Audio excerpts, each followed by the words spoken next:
ಸಂತೃಪ್ತಿ. ಕಾಯಕವೇ ಕೈಲಾಸ. ಪ್ರತಿಯೊಂದು ಕೆಲಸಕ್ಕೂ ಅದರದೇ ಆದ ಮಹತ್ವವಿರುತ್ತದೆ. ಯಾವ ವೃತ್ತಿಯೂ ಕೀಳಲ್ಲ, ಯಾವ ವೃತ್ತಿಯೂ ಮೇಲಲ್ಲ. ವೃತ್ತಿಯನ್ನು ನಾವು ಗೌರವಿಸಿದರೆ ಅದು ನಮ್ಮನ್ನು ಬೆಳೆಸುತ್ತದೆ. ಇಲ್ಲದರ ಬಗ್ಗೆ ಚಿಂತಿಸಿ ಕೂರುವುದಕ್ಕಿಂತ ಇರುವುದರಲ್ಲಿ ತೃಪ್ತಿ ಪಡೆಯುವುದೇ ಜೀವನ. ಪ್ರತಿಯೊಬ್ಬರಿಗೂ ತಮ್ಮ ವೃತ್ತಿ ಅವರ ಜೀವನಕ್ಕೆ ಎಷ್ಟು ತೃಪ್ತಿ ನೀಡಿದೆ ಎಂಬುದನ್ನು ಅವರ ಮೂಲಕವೇ ಅನಾವರಣಗೊಳಿಸುವ ಕಾರ್ಯಕ್ರಮವೇ ವೃತ್ತಿ ಸಂತೃಪ್ತಿ.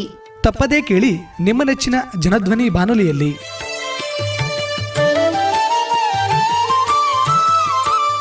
ಆತ್ಮೀಯ ಕೇಳುಗರಿಗೆ ನಮಸ್ಕಾರ. ನಾನು ನಿಮ್ಮ ಬಾನುಲಿ ಗೆಳೆಯ ಯತೀಶ್. ನೀವು ಕೇಳ್ತಾ ಇದ್ದೀರಾ ಜನಧ್ವನಿ ರೇಡಿಯೋ.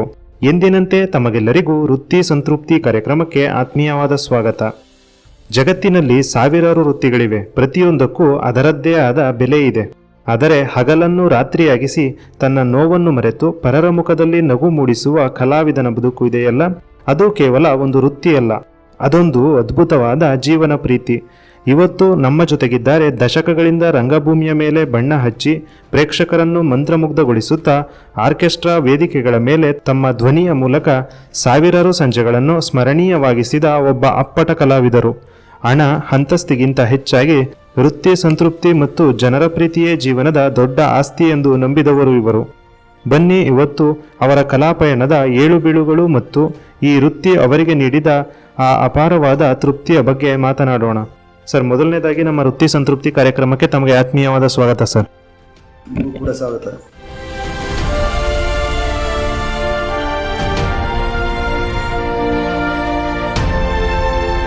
ಸರ್, ಪ್ರಥಮವಾಗಿ ತಮ್ಮ ಬಗ್ಗೆ ಒಂದು ಕಿರು ಪರಿಚಯವನ್ನು ನಮ್ಮ ಕೇಳುಗರಿಗೆ ಮಾಡಿಕೊಡೋದಾದ್ರೆ. ನಮ್ಮ ಹೆಸರು ಪ್ರಭಾಕರ್ ಪಿ ಅಂತ, ಆಗತ್ತೂರಿಂದ.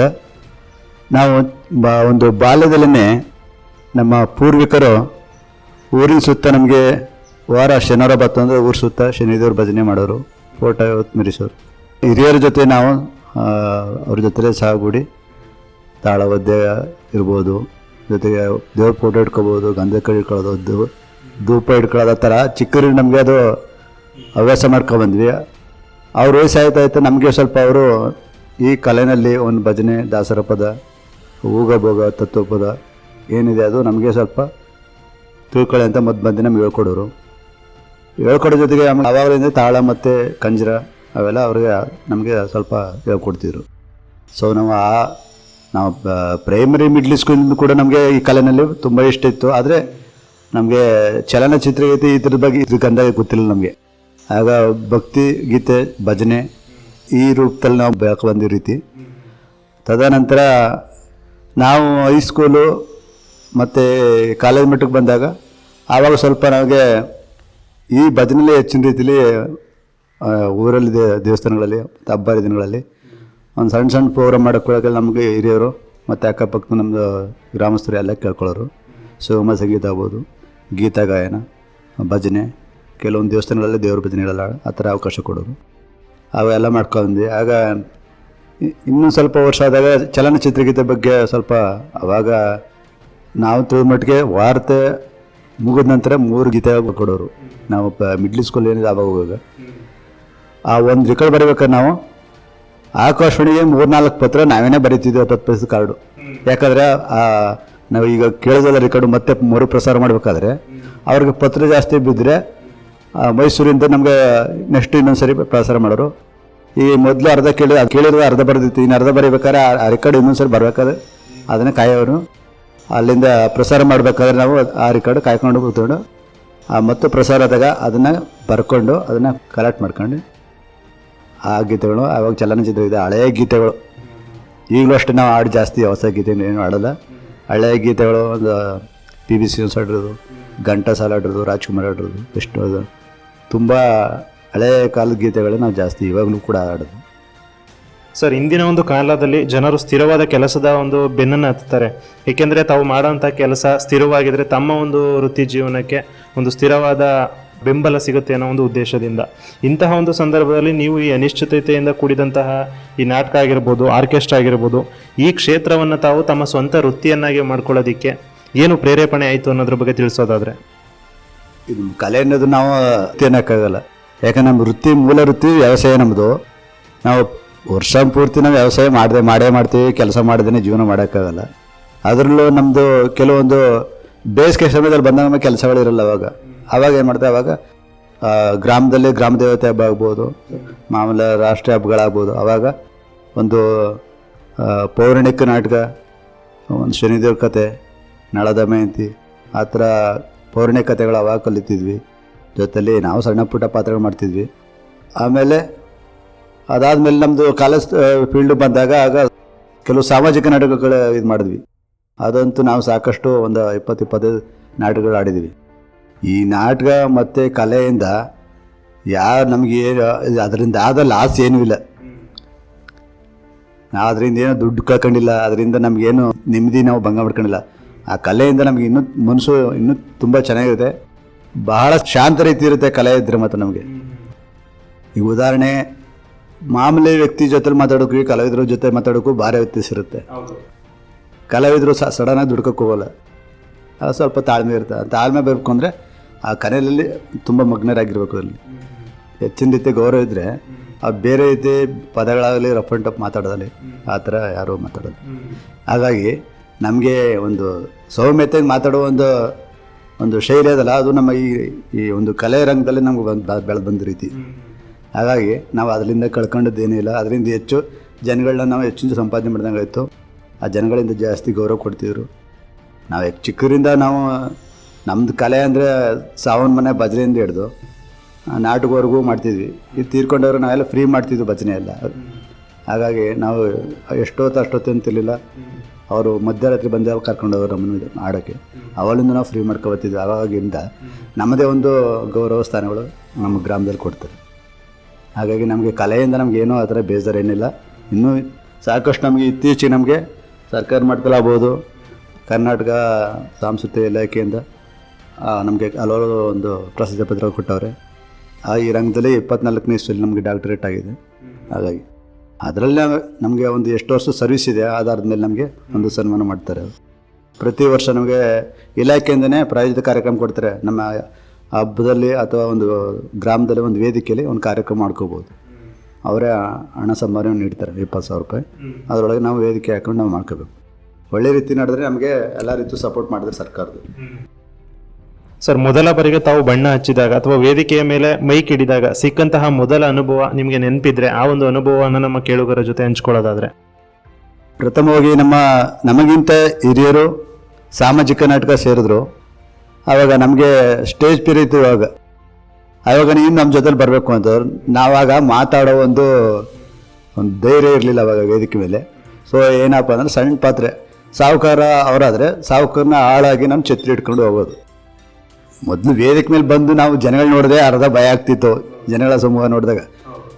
ಇವಾಗ ಬಿಡಿ, ಈಗ ನಾಟಕ ಇನ್ನಿತರ ಒಂದು ಸಾಂಸ್ಕೃತಿಕ ಕಾರ್ಯಕ್ರಮ ಅಂದರೆ ಅಷ್ಟಕ್ಕಷ್ಟೇ ಜನ. ಈಗ ಅವಾಗ ನಾಟಕ ಅಂದರೆ 6 ಗಂಟೆಗೆ ರಿಸರ್ವೇಷನ್ ಮಾಡಿಸ್ಬಿಡೋರು. ಚೀಲ ಮತ್ತು ಚಾಪೆ ತಗೊಂಡೋಗಿ ಇದು ನಮ್ಮ ಜಾಗ ಅಂತ ರಿಸರ್ವೇಷನ್ ಮಾಡಿಸ್ಬಿಡೋರು ನಾಟಕ ಪ್ರಾರಂಭಕ್ಕೆ ಮೊದಲು. ಇವಾಗ ನಾಟಕ ಆಡ್ತಿದ್ರೆ ಯಾರು ಆಡ್ಕೊಳ್ಳಿ ಅಂತಾರೆ. ಯಾಕಂದರೆ ಈಗ ಎಲ್ಲ ರೀತಿಲೂ ಒಂಥರ ತಂತ್ರಜ್ಞಾನ ಮುಂದುವರೆದು ಬೇಕಾದ TV, ಮೊಬೈಲು ಎಲ್ಲ ಕೈಯಲ್ಲೇ ಇರೋದ್ರಿಂದ ನಾವಿಲ್ಲೇ ನೋಡ್ಕೋತೀವಿ, ಅಲ್ಲಿ ನೋಡೋದೇನಂತ ಅಲ್ಲಿ ಬಂತಾರೆ ಬೇಜಾರು ಮಾಡ್ತಾರೆ. ಆವಾಗ ನಾವು ಮೊದಲನೇ ಅನುಭವ ಅಂದರೆ ನಾವು ಒಂದ್ಸರಿ ವೇದಿಕೆ ಮೇಲೆ ಬಂದೋದ್ಮೇಲಂತೂ ಯಾವುದೋ ಒಂದು ಭಯ ಪಡಿಸೋ ಸ್ಥಳಕ್ಕೆ ಹೋಗಿ ಬಂದಂಗೆ ಆಗೋಯ್ತು ಮೊದಲನೇ ಸರಿ. ಆವಾಗ ಮತ್ತೊಂದೆರಡು ಸರಿ ಮಾಡಿದಾಗ ಅವಾಗ ಸ್ವಲ್ಪ ವೇದಿಕೆ ಸಣ್ಣ ಪುಟ್ಟ ಪಾತ್ರ ಮಾಡೋ. ಆಮೇಲೆ ನಮ್ಮೂರಲ್ಲೇ ಸಾಮಾಜಿಕ ನಾಟಕದಲ್ಲಿ ಬೆಳ್ಳಿ ಬಡಿತು, ಹೊರಳಿತು, ಇದೆಲ್ಲ ನಾಟಕ ಮಾಡುವಾಗ ನಮ್ಮದು ಹಾಸ್ಯ ಪಾತ್ರೆ ಜಾಸ್ತಿ ನಮ್ಗೆ ಮಾಡ್ತಿದ್ದು. ಆವಾಗ ಹಾಸ್ಯ ಪಾತ್ರೆ ಮಾಡಿ ಆವಾಗ ನಮ್ಗೆ ಸರಗುರು ಸಲ್ಲಿಸ್ಬಿಟ್ಟಿದೆ ಇದ್ದಾಗಿಂತ ಪುಟ್ನಂಜೆ ಅಂತ ಅವರು ನಮಗೆ ಬಹುಮಾನ ಕೊಟ್ಟಿದ್ರು ಹಣದ ಮುಖಾಂತರ ನಮ್ಮ ಪಾತ್ರ ನೋಡಿ. ನಾವು ನಾಟಕ ಆಡುವಾಗ ಯಾವುದೋ ಡೇಸ್ ಇರಲಿಲ್ಲ, ಯಾವುದೋ ಟೆಂಟ್ ಇರಲಿಲ್ಲ. ಹೀಗೆ ಗಾಡಿಗೆ ಒಂದು ಆ ಕಡೆ ಈ ಕಡೆ ಬಿದಿರಲ್ಲಿ ತಡ್ಕೊಂತ ಹೇಳ್ತೀವಲ್ಲ, ಅದನ್ನ ಸೈಡ್ ಹಾಕ್ಕೊಂಡು ನೆಲಕ್ಕೆ ಹುಲ್ಲು ಹಾಕೊಂಡು ಆಡ್ತಿದ್ವಿ. ಅವಲ್ಲಿ ಅಷ್ಟೊಂದು ಚೆನ್ನಾಗಿ ನಮಗೆ ಜನಗಳು ತುಂಬ ಕೋಆಪ್ರೇಟ್ ಮಾಡಿ ಮೆಚ್ಚುಗೆ ವ್ಯಕ್ತಪಡೋದ್ರಿಂದ ನಾವು ಅದನ್ನು ಸುಮಾರು ಕಂಟಿನ್ಯೂ ಮಾಡಿದ್ವಿ. ಆಮೇಲೆ ನಮ್ಮ ಇಡೀ ತಾಲೂಕಲ್ಲೇ ಭೀಮಕಲ್ಲೆ ಜಾತ್ರೆ ದೊಡ್ಡ ಜಾತ್ರೆ. ಆ ಜಾತ್ರೆ ನಾವು ತುಂಬ ಹಿಟ್ಟಾಗಿ ನಾವಾಗ ನಾಟಕ ಆಡಿದ್ವಿ. ಸಾಮಾಜಿಕ ನಾಟಕ ಅಂದರೆ ಆಗತ್ತೂರು ಫೇಮಸ್ ಒಂದಾನ ಕಾಲದಲ್ಲಿ ನಮ್ಮಲ್ಲಿ.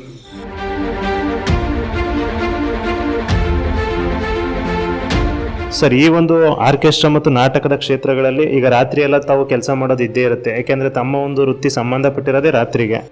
ಇಂತಹ ಒಂದು ಸಂದರ್ಭದಲ್ಲಿ ತಾವು ಆರೋಗ್ಯ ಮತ್ತು ಕುಟುಂಬದ ಜವಾಬ್ದಾರಿಗಳ ನಡುವೆ ಸಮತೋಲನವನ್ನು ಕಾಯ್ದುಕೊಳ್ಳೋದು ಎಷ್ಟು ಪ್ರಮುಖವಾಗಿರುತ್ತದೆ, ಜೊತೆಗೆ ಈ ಒಂದು ಪ್ರಕ್ರಿಯೆಗಳು ನಿಮ್ಗೆ ಎಷ್ಟು ಕಷ್ಟವಾಗುತ್ತೆ, ಅದ್ರ ಬಗ್ಗೆ ಹೇಳೋದಾದ್ರೆ?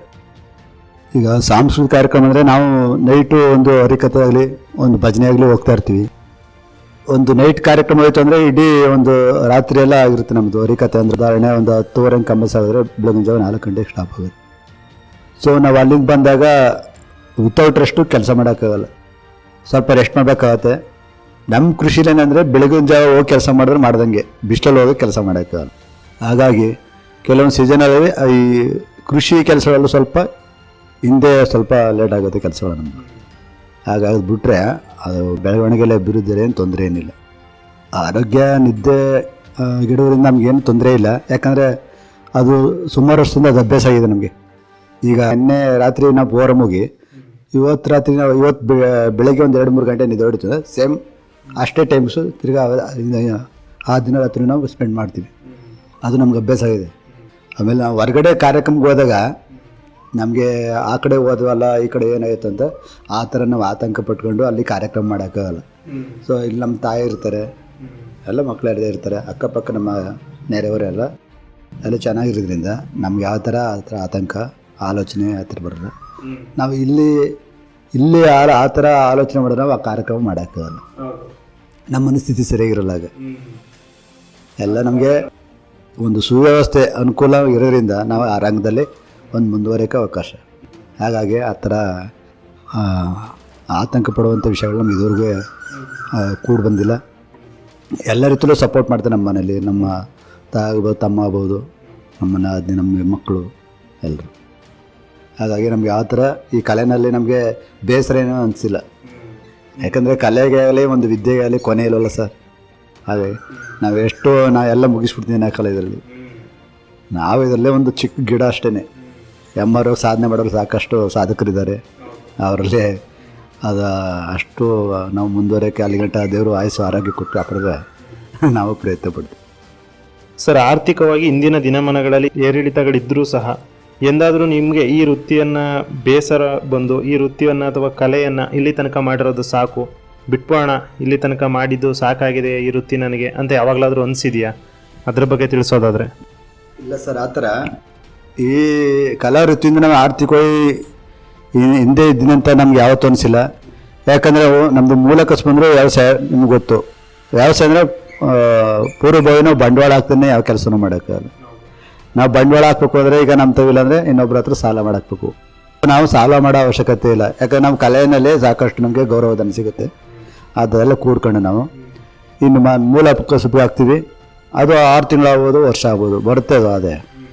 ಹಾಗಾಗಿ ನಮಗೆ ವ್ಯವಸಾಯ ವೃತ್ತಿಗೆ ನಮಗೇನು ತೊಂದರೆ ಇಲ್ಲ. ಅದರಿಗೆ ಜಾಸ್ತಿ ನಮಗೆ ಸಪೋರ್ಟಿವ್ ಅಂದರೆ ನಮಗೆ ಕಲ್ಚರ್ ಪ್ರೋಗ್ರಾಮ್ ಇದ್ದಾನೆ. ಈಗ ರಾಸಾಯನಿಕ ಗೊಬ್ಬರ ಆಗ್ಬೋದು, ಬಿತ್ತನೆ ಬೀಜ ಆಗ್ಬೋದು, ಅಲ್ಲ ಇನ್ನೊಬ್ಬ ಜೊತೆ ನಮಗೂ ಕೂಲಿಗೆ ಕರ್ಕೊಳಕ್ಕಾದ್ರೆ ಹಣ ಬೇಕು ನಮ್ಮ ಕಾರ್ಯಕ್ರಮ ಬಂದಾಗ ಅವೆಲ್ಲನೂ ಸರಿದೂಗಿಸ್ಕೊತೀವಿ ಅದು. ಹಾಗಾಗಿ ಇನ್ನು ನಮ್ಮ ಕಲಾ ವೃತ್ತಿಯಿಂದ ಏನು ನಮಗೆ ವ್ಯವಸಾಯಕ್ಕೆ ಏನು ತೊಂದರೆ ಇಲ್ಲ. ಇನ್ನೂ ಹೆಚ್ಚಿನ ಜೊತೆಗೆ ಆದ್ಯತೆ ಕೊಡೋಕ್ಕೆ ನಮ್ಗೆ ಅವಕಾಶ ಆಗುತ್ತೆ, ಹಾಗೇನು ತೊಂದರೆ ಇಲ್ಲ. ಸರ್, ತಾವು ಎಷ್ಟೋ ಪಾತ್ರಗಳನ್ನು ಮಾಡಿದ್ದೀರಿ, ಸಾವಿರಾರು ಹಾಡುಗಳನ್ನು ಹಾಡಿದ್ದೀರಿ. ಆ ಪ್ರದರ್ಶನ ಮುಗಿಸಿ ಮನೆಗೆ ಹಿಂದಿರುಗುವಾಗ ನಿಮಗೆ ಸಿಗುವಂಥ ಸಂತೃಪ್ತಿ ಹೇಗಿರುತ್ತೆ, ಅದರ ಒಂದು ವರ್ಣನೆಯನ್ನು ನಮಗೆ ತಿಳಿಸೋದಾದರೆ? ನಾಟಕದಲ್ಲಿ ಸಾಮಾನ್ಯವಾಗಿ ಈಗ ಒಬ್ಬರಾದ್ಮೇಲೆ ಒಬ್ಬರು ಒಂದು ಅವ್ರು ಮಾತಾಡೋ ನಾವು ಮಾತಾಡೋ ಒಂಥರ ಈ ಥರ ಎದುರು ಬದ್ರು ಮಾತಾಡೋ ಸಂಭಾಷಣೆ ಇರೋದು. ಹಾಗಾಗಿ ಅದರಲ್ಲಿ ನಮಗೆ ಬೇಜಾರು ಅನಿಸಲ್ಲ, ಅವ್ರು ಸರಿಲಿ ಇಡ್ಸಲ್ಲ ಅಂತ ಸಾಮಾನ್ಯವಾಗಿ ಪ್ರಜೆಗಳು ಹೇಳೋಕ್ಕಾಗಲ್ಲ, ಪ್ರೇಕ್ಷಕರು ಹೇಳೋಕ್ಕಾಗಲ್ಲ. ಆದರೆ ಆರ್ಕೆಸ್ಟ್ರಾದಲ್ಲಿ ಒಂದು ವೇದಿಕೆ ಮೇಲೆ ಆಡಬೇಕು ಅಂದಿದ್ರೆ ಒಂದು ಸರಿ ಒಂದು ಸಾಂಗ್ ಆಡಿ ಇಳಿಯೋ ತನಕ ಸ್ವಲ್ಪ ಏನಂತಾರೆ ಜನ ಪ್ರೇಕ್ಷಕರು ಎಷ್ಟು ಚೆನ್ನಾಗಿ ಕೇಳಿಸ್ತೋ ಏನೋ ಸ್ಟಾರ್ಟಿಂಗ್ ಆ ಥರ ಇದಿರುತ್ತೆ. ನಾವು ಇಳಿದ್ಮೇಲೆ ಕೆಳಗೆ ಇಳಿದ್ಮೇಲೆ ಜನಗಳೆಲ್ಲ ಕೈ ಚಪ್ಪಲಿ ಹೊಡೋದು ಶಿಳ್ಳೆ ಹೊಡೆಯುತ್ತಲ್ಲ, ಅವಾಗ ಆಗುವ ಸಂತೋಷ ಅದಕ್ಕೆ ನಾವು ಬೆಲೆನೇ ಕಟ್ಟೋಕ್ಕಾಗಲ್ಲ. ನಮ್ಗೆ ಯಾವ ಪ್ರೈಜು ಬೇಕಾಗಿಲ್ಲ ಅದ್ರ ಮುಂದೆ. ಆಗ ನಮ್ಗೆ ತುಂಬ ಖುಷಿ ಕೊಟ್ಟಿದ್ದಾರೆ ಜನ. ಸರ್, ಈಗ ಮಾತಾಡೋದು ತಾವೇ ತಿಳಿಸಿದ್ರಿ. ಈಗ ನೀವು ಒಂದು ಕಾರ್ಯಕ್ರಮದಲ್ಲಿ ಭಾಗವಹಿಸಿರಬೇಕಾದ್ರೆ, ನೀವು ಒಂದು ಹಾಡನ್ನು ಆಡ್ತಾ ಇರಬೇಕಾದ್ರೆ ಆಗಿರ್ಬೋದು, ಅಥವಾ ಸಂಭಾಷಣೆಯನ್ನು ನಡೆಸ್ತಾ ಇರಬೇಕಾದ್ರೆ ಆಗಿರ್ಬೋದು, ನಿಮ್ಮ ಒಳ ಮನಸ್ಸಿನಲ್ಲಿ ಈಗ ಪ್ರೇಕ್ಷಕರಿಗೆ ಯಾವ ರೀತಿ ಇದು ತಲುಪ್ತಾ ಇದೆ ಅನ್ನೋ ಒಂದು ಭಾವನೆ ಇದ್ದೇ ಇರುತ್ತೆ. ಈಗ ಪ್ರೇಕ್ಷಕರು ನಿಮಗೆ ಒಂದು ಚಪ್ಪಾಳೆಯನ್ನಾಗಿರ್ಬೋದು, ಶಿಲ್ಲೆಗಳನ್ನಾಗಿರ್ಬೋದು ಕೊಟ್ಟಂತ ಸಂದರ್ಭದಲ್ಲಿ ಒಬ್ಬ ಕಲಾವಿದನಿಗೆ ಅದು ಆ ಚಪ್ಪಾಳೆ ಮತ್ತೆ ಶಿಳ್ಳೆ ಅನ್ನುವಂಥದ್ದು ಸಂಬಳಕ್ಕಿಂತ ದೊಡ್ಡದು ಅಂತ ನೀವು ಭಾವಿಸ್ತೀರಾ? ಅದ್ರ ಬಗ್ಗೆ ಏನಾದರೂ ತಿಳಿಸೋದಾದ್ರೆ. ನಮ್ಮದು ಕಲಾವಿದರಿಗೆ ಮೊದಲು ದುಡ್ಡು ಮುಖ್ಯ ಅಲ್ಲ ಸರ್, ಪ್ರೇಕ್ಷಕರ ಒಂದು ಸಪೋರ್ಟು. ಅವರು ನಮಗೆ ಒಂದು ವೇದಿಕೆ ಆಗಲಿ ಒಂದು ಕಲಾ ವೃತ್ತಿಯಲ್ಲಿ ಆಡಲಿಕ್ಕೆ ಅನುವು ಮಾಡಿಕೊಡ್ತಾರಲ್ಲ, ಅದಕ್ಕಿಂತ ಒಂದು ದೊಡ್ಡ ಗೌರವ ಯಾವುದೂ ಇಲ್ಲ. ಅದು ಕಲಾವಿದನ ಗೌರವಿಸ್ತಾರಲ್ಲ, ಅವರು ಚೆನ್ನಾಗಿ ಆಡಿದೆ ಅಂತ ಒಂದು ಏನೋ ಒಂದು ಮೆಚ್ಚುಗೆ ವ್ಯಕ್ತಪಡಿಸಲ್ಲ, ಅದ್ರ ಮುಂದೆ ನಮ್ಮ ದುಡ್ಡು ಏನು ಮಾಡೋಕ್ಕಾಗಲ್ಲ. ಅವರು ನಮ್ಮ ಒಂದು ಸಾಂಗು ಹಾಡನ್ನು ಹೇಳಿದ್ಮೇಲೆ ತುಂಬ ಚಪ್ಪಾಳೆ ಮತ್ತು ಶಿಳ್ಳೆ ಹೊಡೆದ್ರೆ ಒಂದು ಅವರು ಒಂದು ಸಂತೋಷ ವ್ಯಕ್ತಪಡಿಸಲ್ಲ, ಅದಕ್ಕೆ ನಾವು ಅವ್ರಿಗೆ ಬೆಲೆ ಕಟ್ಟೋಕ್ಕಾಗಲ್ಲ. ಅವ್ರಿಗೆ ನಿಜವೂ ಸಾವಿರ ನಮಸ್ಕಾರಗಳು ಈಗಲೂ ಕೂಡ ನಾವು ಹೇಳ್ತೀವಿ. ಯಾಕಂದ್ರೆ ಅವತ್ತು ಅವರು ಚಪ್ಪಾಳೆ ಹೊಡೆ ನಮಗೆ ಪ್ರೋತ್ಸಾಹ ಮಾಡಲಿಲ್ಲ ಅಂದರೆ ನಾವು ಈ ರಂಗದಲ್ಲಿ ನಾವು ಬೆಳೆಯೋಕ್ಕೆ ಆಯ್ತಿರ್ಲಿಲ್ಲ. ಯಾಕೆ ಇದಕ್ಕೆ ನಾವು ದುಡ್ಡು ಕೊಟ್ಟು ನಮ್ಮನ್ನ ಎತ್ತು ಕುಣಿಸೋಕ್ಕಾಗಲ್ಲ, ನಮ್ಮನ್ನ ಬೆಳೆಸೋಕ್ಕಾಗಲ್ಲ. ಅವರ ಒಂದು ಪ್ರೋತ್ಸಾಹದಿಂದ ನಾವು ಬೆಳೆಯೋಕ್ಕೆ ಸಾಧ್ಯ ಅದು. ಹಾಗಾಗಿ ಪ್ರೇಕ್ಷಕರೇ ಮುಖ್ಯ ನಮಗೆ. ಅವರೊಂದು ಸರಿ ಅವ್ರ ಆಶೀರ್ವಾದ ಮಾಡಿದ್ರೆ ಖಂಡಿತ ನಾವು ಇದರಲ್ಲಿ ಮುಂದುವರಿತೀವಿ. ಹಾಗಾಗಿ ಈ ವಿಚಾರದಲ್ಲಿ ನಮಗೆ ಜನಗಳ ನಮ್ಮ ಊರೊಳಗೆ ಅಕ್ಕಪಕ್ಕ ಒಂದು ಗ್ರಾಮದಲ್ಲಿ ಎಲ್ಲ ರೀತಿಯಲ್ಲೂ ಸಪೋರ್ಟ್ ಮಾಡ್ತಾರೆ ನಮಗೆ. ಹಾಗಾಗಿ ನಮ್ಗೆ ಆ ಪ್ರೇಕ್ಷಕರೇ ನಮಗೆ ಹಣಕ್ಕಿಂತ ಮುಖ್ಯವಾದವರು ಅವರು. ಸರ್, ಹಣದ ಹರಿವು ಹೆಚ್ಚಿರುವಂತಹ ಬೇರೆ ವೃತ್ತಿಗಿಂತ ಈ ಕಲಾ ಬದುಕು ನಿಮಗೆ ನೀಡಿದಂತಹ ಅತಿ ದೊಡ್ಡ ಗೌರವ ಅಥವಾ ಪ್ರೀತಿ ಎಂಥದ್ದು ಅನ್ನೋದ್ರ ಬಗ್ಗೆ ಹೇಳೋದಾದ್ರೆ. ಈಗ ಹಣ ದುಡ್ಡು ಇಟ್ಕೊಂಡು ಶ್ರೀಮಂತರು ಕೋಟ್ಯಾಧಿಪತಿ ಅನ್ಬೋದು ಜನಗಳು, ಆದರೆ ಅವ್ರದ್ದೇ ಆದ ಒಂದು ಗೌರವ ಅವ್ರಿಗಿರುತ್ತೆ. ಆದರೆ ನಮ್ಮದು ಕಲಾವಿದರೆ ನಮ್ಮದೇ ಆದ ಒಂದು ಗೌರವ ಇರುತ್ತೆ. ಅವ್ರ ಜೀವನ ಶೈಲಿನೇ ಬೇರೆ, ನಮ್ಮ ಜೀವನ ಶೈಲಿನೇ ಬೇರೆ. ನಮ್ಮದು ಈ ಕಲಾ ರಂಗದಲ್ಲಿ ನಾವು ದೊಡ್ಡ ಶ್ರೀಮಂತರಾಗಕ್ಕೆ ಸಾಧ್ಯ ಇಲ್ಲ. ಯಾಕಂದರೆ ನಾವು ಅದು ಕಮರ್ಷಿಯಲಿಗೆ ಯೋಚನೆ ಮಾಡೋದಿಲ್ಲ, ಇದನ್ನು ಆರ್ಥಿಕವಾಗಿ ಹಿಂಗೆ ಸಂಪಾದನೆ ಮಾಡಬೇಕು ಅಂತ ನಮ್ಮ ಪ್ಲಾನ್ ಇರಲಿಲ್ಲ. ಇದರಲ್ಲಿ ನಮಗೇನಪ್ಪ ಅಂದರೆ ಸರಳವಾಗಿ ನೆಮ್ಮದಿಯಾಗಿ ಯಾವುದೇ ರೀತಿಯ ಬೇರೆ ಕೆಟ್ಟ ಆಲೋಚನೆ ಬರೋದಂಗೆ ನಮ್ಮ ಜೀವನ ಮಾಡಿದ್ರೆ ಸಾಕು ನಮಗೆ. ಅದು ನಮ್ಮ ಕಲಾರಂಗದಲ್ಲಿ ನಮ್ಗೆ ಕಲಿಸ್ಕೊಂಥ ಪಾಠ. ಯಾವುದೇ ಒಂದು ವಿಚಾರಕ್ಕೆ ದುಡ್ಕೋ ಒಂದು ವಿಚಾರ ಆಗಲಿ ನಮ್ಮ ಕಲಾವಿದ್ರಿಗೆ ಬರೋಲ್ಲ. ಹಾಗಾಗಿ ನಮ್ಮ ಜೀವನದಲ್ಲೂ ಕೂಡ ನಮಗೇನೂ ಬೇಸರ ಅನಿಸಲ್ಲ. ಸರಳತೆ ನಮ್ಮ ಸಾಕಷ್ಟು ನಮಗೆ ಒಂದು ಜೀವನದ ದಾರಿ ತಂದಿದೆ. ಅವ್ರು ಅದು ಮಾಡ್ಕೊಂಡ್ರು ಇದು ಮಾಡ್ಕೊಂಡು ಆ ಥರ ಅವ್ರು ನೋಡಿ ನಾವು ಆತಂಕ ಪಡೋ ಅವಶ್ಯಕತೆ ಇಲ್ಲ. ಹಿರೇ ಆಡ್ರ ಗಾದೆ ಮತ್ತು ಸಾಕು, ಹಾಸಿಗೆ ಇದ್ದಷ್ಟು ಕಾಲು ಚಾಚು ಅಂತ. ಈ ಆರ್ಥಿಕ ವ್ಯವಸ್ಥೆನೂ ಅಷ್ಟೇ. ಹಾಗಾಗಿ ನಮ್ಮ ಜೀವನ ಶೈಲಿ ಸರಳತೆ ಮುಖ್ಯ, ಆಡಂಬರ ಜೀವನ ಅವಶ್ಯಕತೆ ಇಲ್ಲ ನಮಗೆ. ಮೊದಲು ಸರಿ ಕಾರ್ಯಕ್ರಮ ಮಾಡಿದಾಗ ಆ ವಿಲೇಜ್ಗಳಿಗೆ ಹೋದಾಗ ಸಾಕಷ್ಟು ಈಗ ನಮಗೆ ಅವರ ಹೆಸರು ಗೊತ್ತಿರಲ್ಲ, ಅವ್ರಿಗೆ ನಾವು ಜಾಸ್ತಿ ಮರ್ತ್ಬಿಟ್ಟಿರ್ತೀವಿ ಅಂದ್ಕೊಳ್ಳಿ. ಅವ್ರು ನಮ್ಗೆ ಜ್ಞಾಪಿಸಿರ್ತಾರಲ್ಲ, ಅವ್ರ ಹತ್ರ ಬರ್ತಾರೆ, ಕೇಳ್ತಾರೆ ಆಗ ಚೆನ್ನಾಗಿದ್ದಾರೆ ಎಲ್ಲ ಅಂತ. ಯಾಕಂದರೆ ನಾವು ದಿನಕ್ಕೊಂದೊಂದು ಊರು ಹೋಗ್ತಾ ಇರ್ತೀವಿ. ಕೆಲವ್ರು ಮಾತು ನಾವು ಸೀಮಿದೆ, ತುಂಬ ನಿಯರೆಸ್ಟ್ ಇರೋರು ಪದೇ ಪದೇ ಸಿಗೋ ನಾವು ನೆನಪಿರುತ್ತೆ, ರೆಸಿಟ್ಕೋಬೋದು. ಹಾಗಾಗಿ ಸುಮಾರು ದೂರಷ್ಟು ಹೋದಾಗೆಲ್ಲ ಮಾತಾಡಿಸ್ತಾರೆ. ಯಾಕಂದ್ರೆ ನಾವು ಅನ್ಕೋಬೇಕಾಗ ನಮ್ಮ ಕಲೆನ ಅವ್ರು ನೋಡಿದ್ದಾರೆ, ಹಾಗಾಗಿ ನಮ್ಮನ್ನ ಜ್ಞಾಪಿಸ್ಕೊಂಡಿದ್ದಾರೆ ಅಂತ. ನಾವು ಆ ಊರಿಗೆ ಒಂದು ವೆಹಿಕಲ್ ಇಳಿದಾಗ ಆಗಲಿ ಮಾಡಿದ್ರೆ ಅವ್ರು ಮಾತಾಡ್ತಾರೆ. ಅವ್ರನ್ನೇ ನಿಮ್ಮದ ಕಾರ್ಯಕ್ರಮ ಮಾಡ್ತೀರಾ, ಚೆನ್ನಾಗಿ ಮಾಡಿ, ಮೊದಲು ಸರಿ ಮಾಡಿದ್ರಿ, ಅದೇ ಥರ ಕಂಟಿನ್ಯೂ ಮಾಡಿ ಅಂತ ಅವರು ಆ ಊರಿಂದ ನಮ್ಗೆ ಸಾಕಷ್ಟು ಒಂದು ಪ್ರೋತ್ಸಾಹ ಕೊಡ್ತಾರೆ.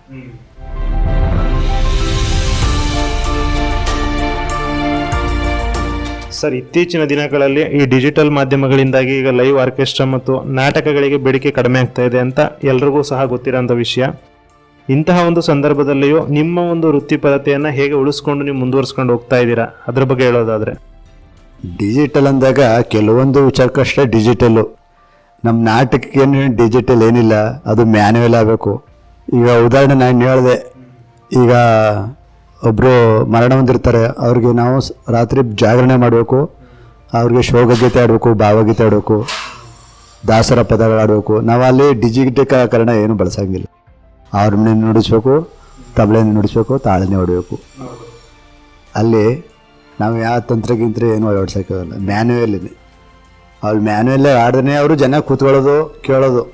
ಯಾಕಂದರೆ ಈಗ ಉದಾಹರಣೆ ಮೊಬೈಲಲ್ಲಿ ಬೇಕಾದ ಸಾಂಗ್ಗಳು ಬರ್ತವೆ, ಎಲ್ಲ ರೀತಿ ಚಿತ್ರಗಳು ಬರ್ತವೆ. ಆ ಚಿತ್ರ ರೆಕಾರ್ಡು ಅಲ್ಲಿ ಆ ಸೌಂಡ್ ಮನೇಲಿ ಅದನ್ನು ಸರಿದೂಗಿಸಲ್ಲ. ಹಾಗಾಗಿ ನಮ್ದು ಏನು ಪೌರಾಣಿಕ ಒಂದು ವ್ಯವಸ್ಥೆ ಇದೆ, ಅದು ಯಾವತ್ತಿದ್ರೂ ಅದು ತಾಯಿನೇ.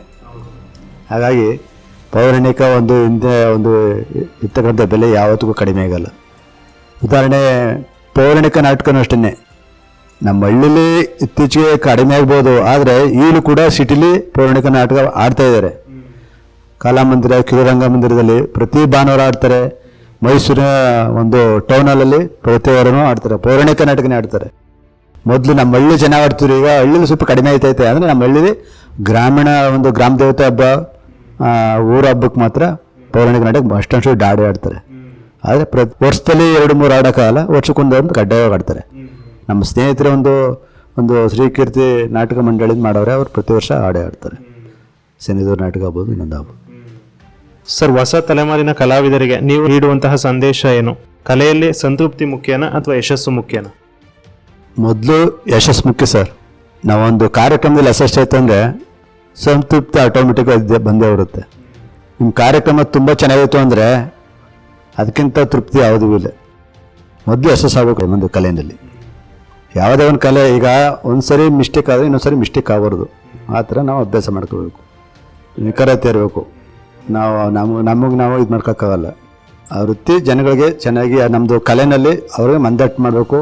ಈ ಹಾಡು ಏನು ಅರ್ಥ ಸಲ್ಲಿಸುತ್ತೆ ಅವ್ರಿಗೆ ಅರ್ಥ ಆಗೋದು ನಾವು ತಿಳಿಸ್ಬೇಕು. ಅದು ಸರ್, ನಿಮ್ಮ ಒಂದು ಈ ಕಲೆಗೆ ಸರ್ಕಾರದಿಂದ ಅಥವಾ ಸಮಾಜದಿಂದ ಇನ್ನಷ್ಟು ಯಾವ ರೀತಿಯ ಒಂದು ಬೆಂಬಲದ ಅವಶ್ಯಕತೆ ಇದೆ ಅಂತ ನೀವು ಬಯಸ್ತೀರಾ? ಈಗ ಸರ್ಕಾರದಿಂದ ನಮಗೆ ಕನ್ನಡ ಸಂಸ್ಕೃತಿ ಇಲಾಖೆಯಿಂದ ನಮಗೆ ಈಗ ಒಂದು ಗಿರಿಜನೋತ್ಸವ ಮತ್ತು ಜನಪದ ಜಾತ್ರೆ ಈ ಥರ ಕಾರ್ಯಕ್ರಮಗಳು ಇಲಾಖೆಯಿಂದ ಮಾಡ್ತಾರೆ ಅವರು. ಅಲ್ಲಿ ಒಂದು ST SC ಈ ಕಲೆಯವ್ರಿಗೆಲ್ಲ ಒಂದು ಅವಕಾಶ ಕೊಡ್ತಾರೆ. ಅದ್ರ ಗಿರಿಜನ ಅಂದರೆ ಕಾಡಿನ ಒಂದು ಗಿರಿಜನ ಅವ್ರಿಗೆಲ್ಲ ಈ ಕಲೆಯಲ್ಲಿ ತುಂಬ ಆದ್ಯತೆ ಕೊಡ್ತಾರೆ ಸರ್ಕಾರದವರು. ಅದರಲ್ಲಿ ನಾವು ವರ್ಷಕ್ಕೊಂದು ಕಾರ್ಯಕ್ರಮ ಕೊಡ್ತಾರೆ ನಮಗೆ, ಪ್ರಾಯೋಜಿತ ಕಾರ್ಯಕ್ರಮ. ಅದರಲ್ಲಿ ನಾವು ಸಾಂಸ್ಕೃತಿಕ ಕಾರ್ಯಕ್ರಮದಲ್ಲಿ ಒಂದು ಭಾವಗೀತೆ ಅಥವಾ ಭಜನೆ, ಒಂದು ವೇದಿಕೆ ಕಾರ್ಯಕ್ರಮ, ಅದು ನಾವು ಸದುಪಯೋಗಪಡಿಸಬೇಕು. ಮತ್ತು ಈಗ ಸರ್ಕಾರ ಮಟ್ಟದಲ್ಲಿ ನಮಗೆ ಕಲಾವಿದರಿಗೆ ಸ್ವಲ್ಪ ಅವರು ಇನ್ನೂ ಹೆಚ್ಚಿನ ರೀತಿಯ ಸಪೋರ್ಟ್ ಮಾಡಬೇಕು. ಉದಾಹರಣೆ ಒಂದು ಕಲಾವಿದರೊಂದಕ್ಕೆ ಒಂದು ಐಡೆಂಟಿಫೈ ಸರ್ಕಾರ ಮಟ್ಟದಲ್ಲಿ ಒಂದು ID ಕಾರ್ಡ್ ಕೊಡಬೇಕು ನಮಗೆ. ಈಗ ಉದಾಹರಣೆ ಒಂದು ವಿಡ್ರಾಲ್ ಪೆನ್ಷನ್ ಆದಾಗ ವಯಸ್ಸಾದವರು ಇದ್ರು ಕೊಡ್ತಾರೆ. ಈ ಕಲಾವಿದರಿಗೆ ವಯಸ್ಸಾದಾಗ ಅವ್ರದ್ದು ಒಂದು ಕಲಾವಿದರಿಗೆ ಒಂದು ಇದಿದೆ, ಅವ್ರ ಪೆನ್ಷನ್ ಬರುತ್ತೆ ಅವ್ರಿಗೆ. ಅದು ಸ್ವಲ್ಪ ಹೆಚ್ಚಿನ ರೀತಿ ಮಾಡಿಕೊಟ್ರೆ ಅವರು ವಯಸ್ಸಾದ ಕಾಲದಲ್ಲಿ ಅವರು ರಕ್ಷಣೆ ಮಾಡ್ಕೊಳ್ಳೋಕೆ ಅನುಕೂಲ ಆಗುತ್ತೆ. ಮತ್ತು ಈ ಕಲಾರಂಗದಲ್ಲಿ ಹೆಚ್ಚು ಒಂದು ಸಾಧನೆ ಮಾಡೋರಿಗೆ ಸರ್ಕಾರ ಗುರುತಿಸಿ ಅವ್ರಿಗೆ ಸನ್ಮಾನ ಮಾಡಬೇಕು. ಸನ್ಮಾನ ಮಾಡೋದ್ರಿಂದ ಪಾಪ ಅವ್ರ ಜನ್ಮ ಪಾವನ ಆಗುತ್ತೆ. ಅವ್ರು ನೋಡಿ ಅವ್ರನ್ನ ಇಂದಿನ ಪೀಳಿಗೆ ಮಕ್ಕಳಾಗ್ಬೋದು, ನಾವು ಈ ಥರ ಬೆಳಿಬೇಕು ಅನ್ನೋ ಅನಿಸ್ಬೇಕು ಅವ್ರಿಗೆ. ಇವಾಗ ಕಲಾವಿದರು ಗುರುತಿಸಿ ಅವರು ಸರ್ಕಾರದ ಮಟ್ಟದಿಂದ ಅವರು ಗೌರವ ನೀಡಬೇಕು ಅವ್ರಿಗೆ. ಆ ಥರ ಮಾಡಿ ಅಂತ ನಾವು ಸರ್ಕಾರದವ್ರಿಗೂ ನಾವು ಕೇಳ್ಕೊಳ್ತೀನಿ ನಾನು. ಸರ್, ಈ ವೃತ್ತಿ ನಿಮಗೆ ತೃಪ್ತಿಯನ್ನು ಕೊಟ್ಟಿದೆಯಾ? ಎಷ್ಟು ಸಂತೃಪ್ತಿಯನ್ನು ಈ ವೃತ್ತಿ ನಿಮಗೆ ನೀಡಿದೆ, ಅದ್ರ ಬಗ್ಗೆ ಹೇಳೋದಾದರೆ? ಖಂಡಿತ ಸರ್, ನಮಗೆ ಕಲೆ ಅಂದರೆ ನಮಗೆ ತುಂಬ ಇಷ್ಟ. ನಾವು ಎಷ್ಟೇ ಹಾರ್ಡ್ ವರ್ಕ್ ಮಾಡಿದ್ರು ಕೂಡ ದೈಹಿಕವಾಗಿ ಮಾನಸಿಕವಾಗಿ ಒತ್ತಡ ಇದ್ವಿ, ಸಂಜೆ 1-2 ಗೀತೆ ಆಡೋದು ಅಥವಾ ಯಾವುದೋ ಇನ್ಸ್ಟ್ರೂಮೆಂಟ್ ಬಂದು ನುಡಿಸ್ತಾ ಇರ್ತಾರೆ. ನಮ್ಗೆ ಯಾವುದು ಟೆನ್ಷನ್ ಇರಲ್ಲ, ಯಾವ ಥರ ಆಯಾಸನೂ ಇರಲ್ಲ, ಯಾವ ಥರ ಕೆಟ್ಟ ಆಲೋಚನೆಯೂ ಇಲ್ಲ. ಹಾಗಾಗಿ ಈ ನಮ್ಮ ಕಲಾವೃತ್ತಿ ನಮಗೆ ತುಂಬ ಸಂತೃಪ್ತಿಯನ್ನು ಕೊಟ್ಟಿದೆ, ಅದರಲ್ಲಿ ಎರಡನೇ ಮಾತಿಲ್ಲ. ಸರ್, ಕೊನೆಯದಾಗಿ ನಮ್ಮ ಕೇಳುಗರಿಗೆ, ತಾಲೂಕಿನ ಜನತೆಗೆ ಮತ್ತು ಈ ಕಲೆಯ ಬಗ್ಗೆ ಆಸಕ್ತಿ ಇರುವಂತಹ ಯುವಕರಿಗೆ ಏನಾದರೂ ಸಂದೇಶವನ್ನು ನೀಡೋದಾದರೆ ಏನಂತ ನೀಡೋದಕ್ಕೆ ಬಯಸ್ತೀರಾ? ಖಂಡಿತ ಸರ್, ಈಗ ನಾವು ಕಲೆ ಕಲ್ತ್ಬಿಟ್ರೆ ಓದೋದು ಹಿಂದಾಗುತ್ತೆ, ಇನ್ನೇನು ಆಗ್ಬಿಡುತ್ತೆ, ನಾವು ಕೆಲವೊಂದು ಆತಂಕ ಪಡ್ಕೋತಾರೆ. ಕಲೆಯಿಂದ ಯಾರಿಗೂ ಏನೂ ಮೋಸ ಆಗಲ್ಲ, ಯಾರಿಗೂ ಏನೂ ತಪ್ಪಾಗಲ್ಲ. ಕಲೆ ಕಲ್ತ್ಬೇಕು ಅಂದರೆ ಒಂದು ಏಕಾಗ್ರತೆ ಇರುತ್ತೆ. ಕಲೆ ಕಲ್ತ್ಬಿಟ್ರೆ ಅವ್ರು ಓದೋಕ್ಕೂ ಒಂಥರ ಚೆನ್ನಾಗಿರುತ್ತೆ, ಮೈಂಡ್ ಪ್ರಶಾಂತವಾಗಿರುತ್ತೆ. ಹಾಗಾಗಿ ಬರೀ ಪೂರ್ತಿ ಓದ್ಕೊಂಡು ಅವರು ಇದು ಮಾಡೋಕ್ಕಾಗಲ್ಲ. ಓದ್ರ ಜೊತೆಗೆ ಕಲೆನ ಬೆಳೆಸ್ಕೊಂಡ್ರೆ ಅವ್ರಿಗೂ ಜೀವನದಲ್ಲಿ ಶೈಲಿ ಚೆನ್ನಾಗಿರುತ್ತೆ, ಖುಷಿಯಾಗಿರುತ್ತದೆ. ಹಾಗಾಗಿ ಕಲೆ ನಮ್ಮಲ್ಲೇ ಇರೋದ್ರಿಂದ ನಾವು ಬೇರೆ ಕಡೆ ಸಂತೋಷ ಬಯಸೋ ಅವಶ್ಯಕತೆ ಇಲ್ಲ. ಸಂತೋಷ ನಮ್ಮಲ್ಲೇ ಹುಟ್ಟಾಕ್ಬೋದು, ಉತ್ಸಾಹ ಅನ್ನೋದನ್ನು. ಇನ್ನೊಬ್ರು ಬಂದು ಹೇಳಿ ನಮ್ಗೆ ಉತ್ಸಾಹ ತುಂಬೋದಕ್ಕಿಂತ ನಮ್ಮಲ್ಲೇ ಸೆಲ್ಫ್ ಎಕ್ಸೈಟ್ಮೆಂಟ್ ಏನು ಹೇಳ್ತೀವಿ, ಉತ್ಸಾಹ ನಮ್ಮಲ್ಲೇ ಕಲೆ ನಾವು ಚೆನ್ನಾಗಿ ಮಾಡ್ಕೊ ಹೋದರೆ, ನಮ್ಮ ಸ್ಥಳೀಯವಾಗಿ ನಾವು ಒಂದು ಟೀಮ್ ಮಾಡಿದ್ರೆ, ಒಂದು ಭಜನೆ ಸಂಘ ಆಗ್ಬೋದು, ಒಂದು ಕಲಾವಿದರ ಸಂಘ ಆಗ್ಬೋದು ಮಾಡಿದ್ರೆ ಅವು ನಮ್ಮ ನೋಡಿ ಇನ್ನೊಬ್ಬರು ಇನ್ನೊಂದು ಟೀಮ್ ಕಲಿತಾರೆ. ಆ ಥರ ಉದಾಹರಣೆಗೆ ನಮ್ಮ ಊರಲ್ಲಿ ಒಬ್ಬರಿಬ್ಬರು ತಬಲ ವಾರಿಸ್ತೀವಿ. ಈಗ ನಾವು ಬೇರೆ ಕಡೆ ಹೋದಾಗ ಇನ್ನೊಬ್ಬರ ಅವಶ್ಯಕತೆ ಇರುತ್ತೆ. ಈ ಥರ ನಮ್ಮ ಥರ ಇನ್ನೂ 4 ಜನ ಕಲಿತಾಗ ಅವರು ಅವಕಾಶ ಇರುತ್ತೆ. ಕಲೆ ಯಾರನ್ನೂ ಕೈ ಬಿಡಲ್ಲ. ನಾವು ಗೌರವ ಕೊಡಬೇಕು, ನಿಷ್ಠೆಯಿಂದ ಕಲಿಬೇಕು, ಒಳ್ಳೆ ಮನಸ್ಸಿರಬೇಕು. ಹಾಗಾಗಿ ನಮ್ಮ ಕಿರಿಯರಿಗಾಗ್ಬೋದು, ವಿದ್ಯಾರ್ಥಿಗಳಿಗಾಗ್ಬೋದು, ಮತ್ತು ಕಲೆ ಬಗ್ಗೆ ಒಂದು ನಿರುತ್ಸಾಹ ಇರೋರಿಗೂ ಅಷ್ಟೇ. ಕಲೆನ ಯಾವುದೇ ರೀತಿ ತಪ್ಪ ತಿಳ್ಕೊಬೇಡಿ. ಹಾಗಾಗಿ ಕಲೆಗೆ ಹೆಚ್ಚು ಒತ್ತು ಕೊಟ್ಟರೆ ನಮಗೆ ಏನು ಸಿಗದೇ ಮಾನಸಿಕ ನೆಮ್ಮದಿ ಇರುತ್ತೆ. ನಾವು ಮುಖ್ಯವಾಗಿ ಬೇಕಾದ್ರೆ ನೆಮ್ಮದಿನೇ. ಹಾಗಾಗಿ ಕಲೆನಲ್ಲಿ ನಮಗೆ ಅದು ಇಂಪಾರ್ಟೆಂಟ್ ಇದ್ದೇ ಇರುತ್ತೆ. ಹಾಗಾಗಿ ಕಲೆ ನಾವು ರೂಢಿಸ್ಕೊಂಡ್ರೆ ಮಾಡೋ ಕೆಲಸದಲ್ಲಾಗಲಿ ಇನ್ನೊಂದರಲ್ಲಿ ಯಾವ ಥರ ಒಂದು ಆದಿ ತಪ್ಪಲ್ಲ. ನಾವು ಒಂದು ಕೆಟ್ಟ ಆಲೋಚನೆ ಮಾಡೋ ಅವಶ್ಯಕತೆ ಇರಲ್ಲ. ಆಗ ಸಮಾಜದಲ್ಲಿ ನಮಗೆ ತುಂಬ ಗೌರವ ಕೊಡ್ತಾರೆ, ಗಮನಿಸ್ತಾರೆ, ಕರೀತಾರೆ. ಯಾಕಂದರೆ ಕಲೆಯಲ್ಲಿ ಒಂದು ಗುರುತಿಸ್ಕೊಂಡಿರೋದ್ರಿಂದ. ಹಾಗಾಗಿ ನಾವೊಂದು ಎಲ್ಲ ಯುವ ಜನರುಗಳಂದರೆ ಕಲೆಯು ಕೂಡ ನೀವು ಶಿಕ್ಷಣಕ್ಕೆ ಎಷ್ಟು ಆದ್ಯತೆ ಕೊಡ್ತೀರಾ ಅದೇ ಥರ ನಾವು ನಮ್ಮ ಕಲೆಯು ಕೂಡ ಆದ್ಯತೆ ಕೊಡಿ. ಯಾವುದಾರ ಒಂದು ಕಲೆ ಜೀವನದಲ್ಲಿ ಒಂದೇ ಉದ್ಯೋಗ ನಂಬ್ಕೊಂಡು ಯಾರೂ ಕೆಲಸ ಮಾಡೋಕ್ಕಾಗ್ತಾ ಇಲ್ಲ. ಅಲ್ಲ, ಇಲ್ಲಿ ಓದ್ದವರೆಲ್ಲ ಸರ್ಕಾರ ಉದ್ಯೋಗ ಕೊಡ್ತೀನಿ ಅಂತ ಹೇಳಲ್ಲ. ಮಾಡಿ ಉದ್ಯೋಗ ಇರ್ತೀವಿ. ಈಗ ಒಂದು ಕಸುಬು ಅಂದರೆ ಒಂದು ಉಪಕಸುಬು, 2 ಇರಬೇಕು. ಒಂದನ್ನು ನಂಬಿದ್ದು ಕಷ್ಟ ಆಗುತ್ತೆ. ಹಾಗಾಗಿ ಕಲೆಯಲ್ಲೂ ನಾವು ಸಾಧನೆ ಮಾಡ್ಬೋದು, ಕಲೆಯಲ್ಲೂ ಜೀವನ ಮಾಡ್ಬೋದು. ನಾವು ಎಷ್ಟು ಮಟ್ಟಿಗೆ ಗೌರವದಿಂದ ನೋಡ್ಕೊತೀವಿ, ಬೆಳಿತೀವಿ, ಅದ್ರ ಮೇಲೆ ಇರುತ್ತೆ. ಸೊ ಹಾಗಾಗಿ ಖಂಡಿತವಾಗಿ ಕಲೆ ಯಾರಿಗೂ ಏನು ಅವ್ರಿಗೆ ಲಾಸ್ ಆಗೋಲ್ಲ, ತುಂಬ ಚೆನ್ನಾಗಿರುತ್ತೆ ಜೀವನ ಅಂತ ನಾವು ಈ ಮುಖಾಂತರ ಈ ಸಂದೇಶ ತಿಳಿಸ್ತೀನಿ. ಸರ್, ಕಲೆಯ ಮೇಲಿನ ನಿಮ್ಮ ಒಂದು ನಿಷ್ಠೆ ಎಂಥವರಿಗೂ ಸಹ ಸ್ಫೂರ್ತಿ ನೀಡುವಂತಿದೆ.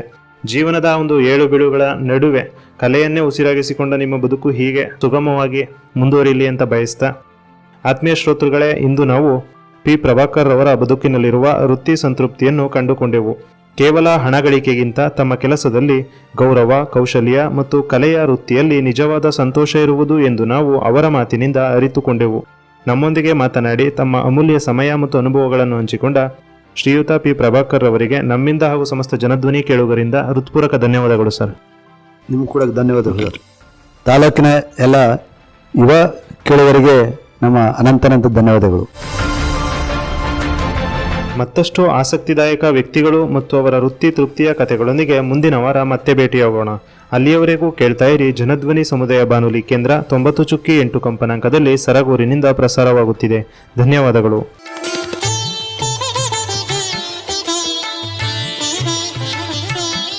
ವೃತ್ತಿ ಸಂತೃಪ್ತಿ. ಕಾಯಕವೇ ಕೈಲಾಸ. ಪ್ರತಿಯೊಂದು ಕೆಲಸಕ್ಕೂ ಅದರದೇ ಆದ ಮಹತ್ವವಿರುತ್ತದೆ. ಯಾವ ವೃತ್ತಿಯೂ ಕೀಳಲ್ಲ, ಯಾವ ವೃತ್ತಿಯೂ ಮೇಲಲ್ಲ. ವೃತ್ತಿಯನ್ನು ನಾವು ಗೌರವಿಸಿದರೆ ಅದು ನಮ್ಮನ್ನು ಬೆಳೆಸುತ್ತದೆ. ಇಲ್ಲದರ ಬಗ್ಗೆ ಚಿಂತಿಸಿ ಕೂರುವುದಕ್ಕಿಂತ ಇರುವುದರಲ್ಲಿ ತೃಪ್ತಿ ಪಡೆಯುವುದೇ ಜೀವನ. ಪ್ರತಿಯೊಬ್ಬರಿಗೂ ತಮ್ಮ ವೃತ್ತಿ ಅವರ ಜೀವನಕ್ಕೆ ಎಷ್ಟು ತೃಪ್ತಿ ನೀಡಿದೆ ಎಂಬುದನ್ನು ಅವರ ಮೂಲಕವೇ ಅನಾವರಣಗೊಳಿಸುವ ಕಾರ್ಯಕ್ರಮವೇ ವೃತ್ತಿ ಸಂತೃಪ್ತಿ. ತಪ್ಪದೇ ಕೇಳಿ ನಿಮ್ಮ ನೆಚ್ಚಿನ ಜನಧ್ವನಿ ಬಾನುಲಿಯಲ್ಲಿ.